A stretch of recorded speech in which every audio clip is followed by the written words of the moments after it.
Alright, well, same as usual. I did this a couple of times and I was having some technical difficulties. Usually it's called an ID10T error, which figured that one out. So what we're going to do is we're going to show how to make a decal for your vehicle and get it to work correctly, because this is what happens if you just go in, make a decal, export, Giant's Eye 3D, let's go desktop, decal. I already had one started, so we're just going to call untitled 1. Export him, we don't need that, so we're going to delete it. Come back into decal here. Got it on the wrong screen, so this is the one we just made. So you can come in, and I finally updated my exporter so I don't have the rigid body and the tangent issue. It automatically exports with the correct attributes there, but long story short, if we come over to that plane, come down to custom shader, we go in and go desktop, 19 data, shaders, vehicle shader. It's fine applying that shader, but as soon as we go and try to apply a decal shader, we're going to get this text coordinate error. And what that is, it's missing a UV map. So we're going to basically show how to do a UV map, or add a UV map, and show you the purpose of it. It's kind of a cool thing. It's not perfect. Someone else told me doing it this way, the dirt won't look right, and I get what they're saying, but if you use the correct spec file like I'm going to do, I haven't really noticed an issue. In a decal, you don't see a whole lot of dirt on it anyway. It's just kind of a glaze. So what we're going to do is I already have tank that I'm going to use in my test folder. It's in this storage pack I'm working on. Fuel tank. Open it up. We're basically just going to pull out the body. So I don't need any of this stuff. I'm going to cut it, paste it back. And I had talked in another video before, try to keep it, make sure everything's at 0. It's just going to make your origin, if this is on a different number, it's going to set the origin at 0 for that, and it's going to be a pain when it gets into Blender. So we're going to go ahead and grab this. We're going to go File, Export Selection, maybe. I got, come on now. File, Export Selection. There we go. I'm going to do a wavefront. I'm going to go Desktop, Decal, and I'm just going to call this Decal. I didn't spell it decac. No big deal. Closing back out. Don't save. And we're going to go ahead, don't need that folder. I'm going to open up Blender. I'm going to go File, Import, Wavefront, Desktop, Decal, and we're going to move decac in. And right here's our tank. So all we're going to do, we're going to grab that tank, I'm going to tab into edit mode, and we're just going to pick a spot on here. I'm going to pick a nice easy spot. I'm going to switch to face, all to deselect all, I'm going to hit C. I'm just going to grab the face of this guy right here. I'm going to put a decal right on the front center. I'm going to hit P to separate by selection. I'm going to hit tab again. We're going to go ahead and delete that tank. Alright. Now we're going to grab this decal. What I'm going to do is I'm going to go ahead and I'm going to set my origin to geometry. And I'm going to leave it there because in theory I think when we bring that into that tanker, 0 is here, so it's going to leave them up here anyway. I just like the origin to be on the decal itself, not way down here, because that way when you go start rotating and everything, it can get really wacky. So like right now, if we rotate, we're rotating the decal itself. If I hit Control Z, put origin back down there, and I rotate, you can see it throws it all out of whack. So once again, we're going to set origin to geometry. Now here's where the fun starts to come in. So we want UV image editor. Now if we hit tab, hit all, as you see it's way down here, and this goes off because it's a material. It's a color selectable material. What I've been doing, first of all, I like to have this selected so that I can see on both sides. So basically if I select anything over here, I can see it over here. It's just my rule of thumb. I like to do that. For the selection tool, sometimes I think it causes an issue, but I have better luck this way. what we're going to do is I'm going to put it back to the origin grid because we're going to be messing with diffuse and specular. So we're going to hit T to get our material selector up. Once again, hit A a couple of times to make sure we're good. In fact, while I'm thinking about it, I need to come back over here and I need to hit Control A, and I want to lock rotation and scale because that'll be better when we get into the Giants editor. Now with Tab, we have it all selected. We're going to go ahead and put this thing back to the origin, so I'm just going to go left, up, and now we're back to our origin. Okay, here's where the UV part comes in. This is the tab you want. I don't know the exact name of it. It says type of active data to display and edit. All I know is that's the tab you want because this shows you what your UV maps are. So what we're going to do is I'm going to go ahead and I'm going to double click on this. I'm going to hit diffuse, and I'm going to add one. I'm going to call the second one Spec. That's which is going to be for your specular or gloss. And hit enter.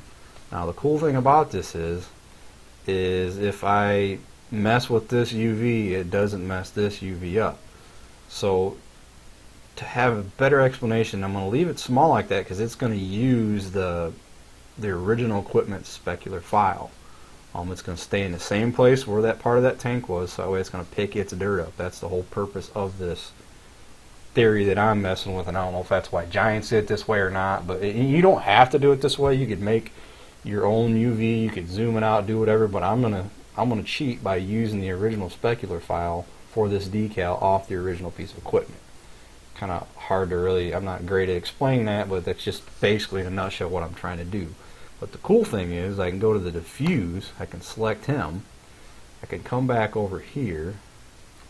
We're going to go 5 to go to ortho and hit 1, so we're straight on.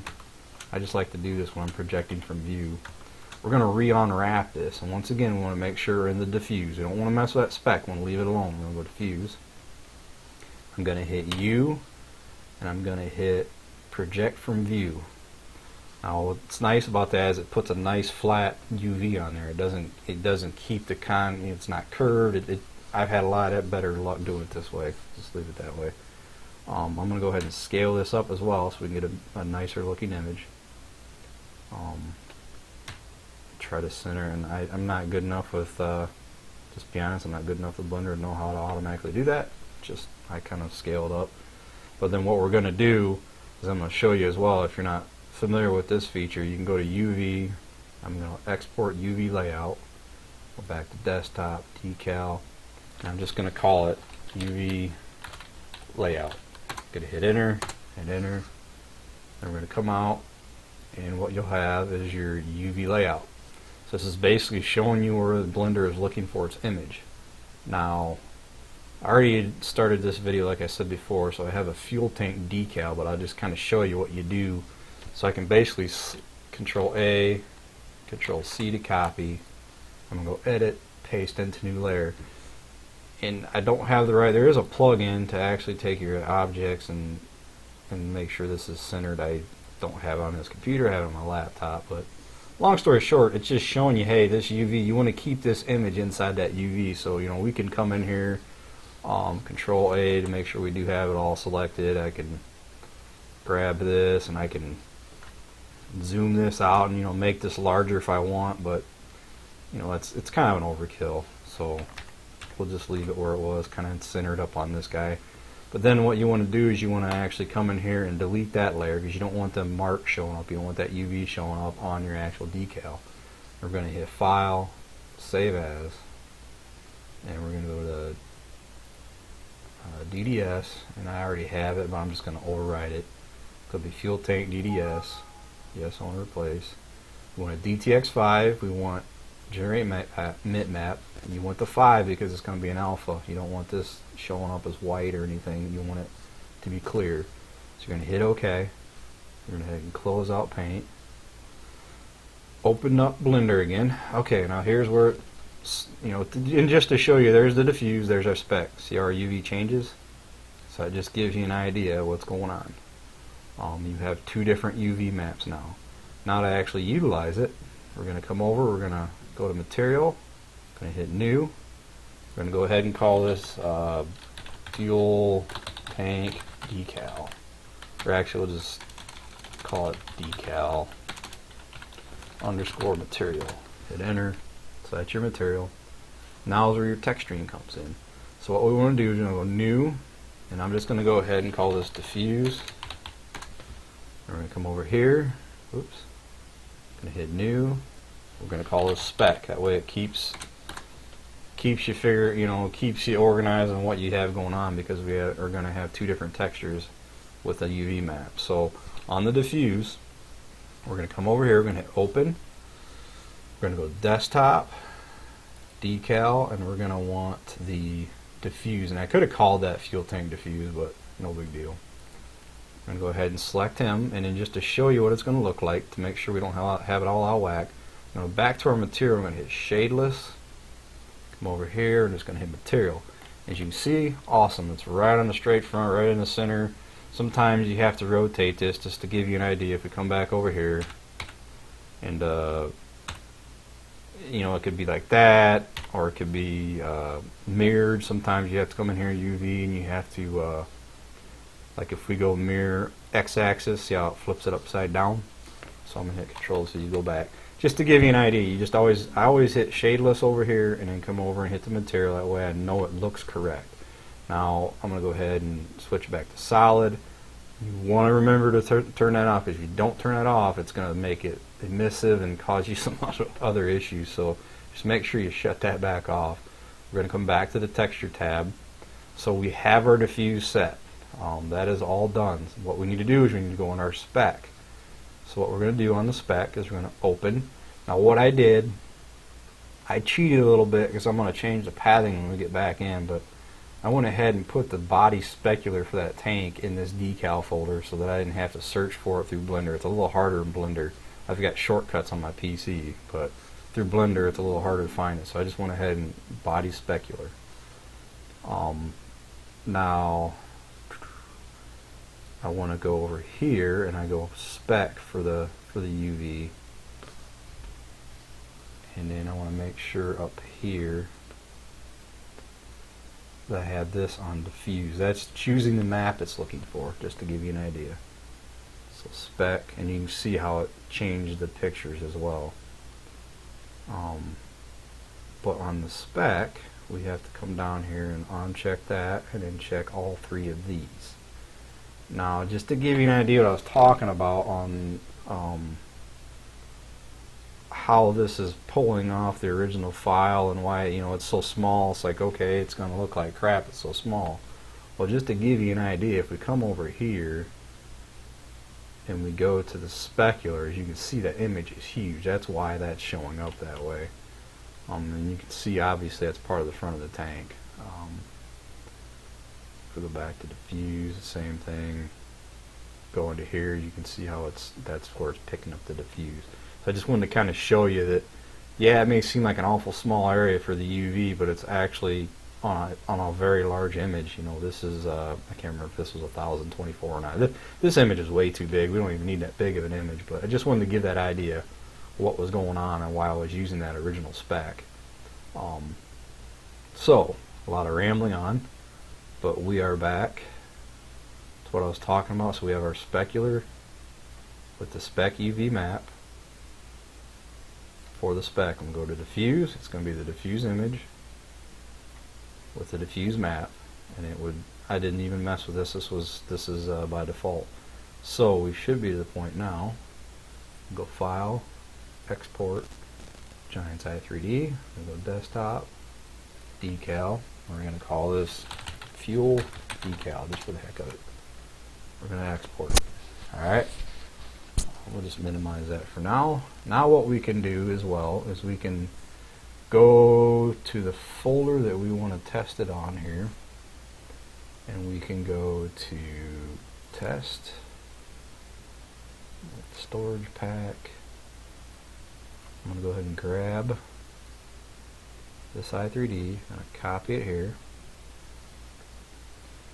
and we're going to need this fuel tank decal. I'm going to copy it there. We're going to go ahead and open this fuel decal. Oops, close that. Edit first, notepad.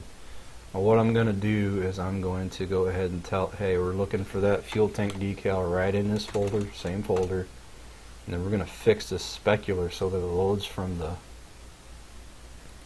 game rather than in a folder itself. That way it's saving some file space. I don't have to have that image. So it's data, vehicles, it's a lizard tank, and it's this guy here. And what I'm going to do is I'm going to right click, copy address. I'm going to come back over here. It's going to go there, Control V. And then I need from there on back. Just need to put the string in. And then I think it works okay, but I always go back and switch to the Giants mode here. They use this slash instead of the other slash.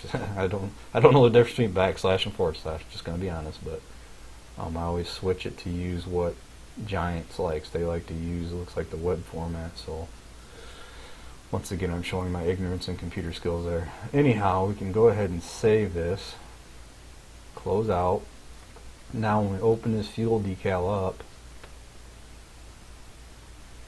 we're going to get the binary error. I'm not too worried about that because that'll be fixed when we import it into something. Now as you can see, it's going to look really odd because the texture is not using,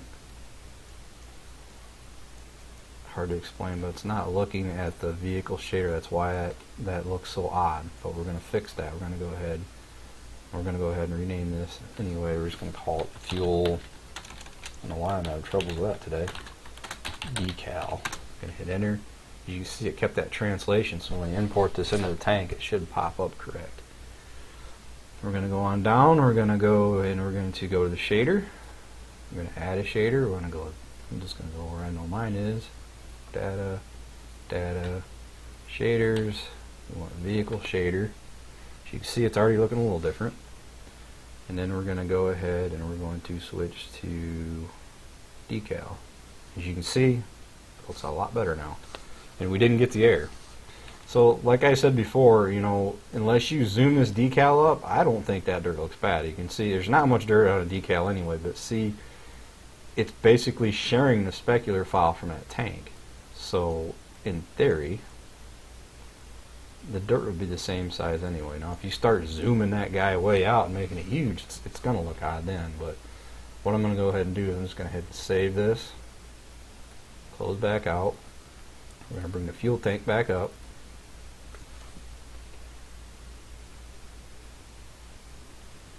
I'm going to import. Desktop. I want my mod folders, test, storage pack, and I want the fuel decal. As you can see, like I was saying before, it pops it right where you want it. So in fact, we hit F to zoom in, and I'm going to go in here. I already have a decal in there that we're going to delete so I can show you. Control X, go to visual, Control V. Now, as you can see, that's what I wanted to show. It's hidden a little bit, and that's because it's sharing the same faces of that tank. So all you have to do is move it one spot by the thousandth. Bam. And there you go. Is like I said, and look, the dirt is matching up perfectly as far as I'm concerned. It doesn't look distorted. It doesn't look pixely. Whatever you want to call it, it matches up just fine to me. I don't have the best standards, I guess, but I think that looks fine, and it worked. It didn't give us the error. See if we come down here and actually turn the dirt off. Probably won't even notice anyway because the tank, oh, there's the dirt. That was the scratches. Yeah, that's the dirt. But yeah, so if you go 0, 1, turn the dirt all the way on. If we actually turn the visibility off, see how the dirt, if you watch the dirt right there, it doesn't even change. And it is covering it up. Because like I said, if I take that and turn the dirt off, you can't see the dirt on the tank. But as soon as I turn the visibility off, you can. So you can see the dirt matches up identical to that tank as far as I'm concerned. Like I said, there may be other issues, and if you feel like there are, just go ahead and go to my website, hit my Discord, and tell me I'm full of it. But anyway, we did that in well over an hour, well under an hour for once. I hope that made sense. I tried to work through fast, but hopefully not too fast. Basically, if anything else, you figured out how to add that secondary UV. The biggest thing for me is to always remember when you go into your texturing, to always remember to add that second texture here, because I always get to the point, it's like, alright, why can't I get this other map in? I forget I have to add another texture layer, basically, or whatever this is called. I call them layers. But as far as I'm concerned, that's it for this video. I hope it was helpful. And hopefully I didn't do too much confusion again. Well, I'll talk to you later.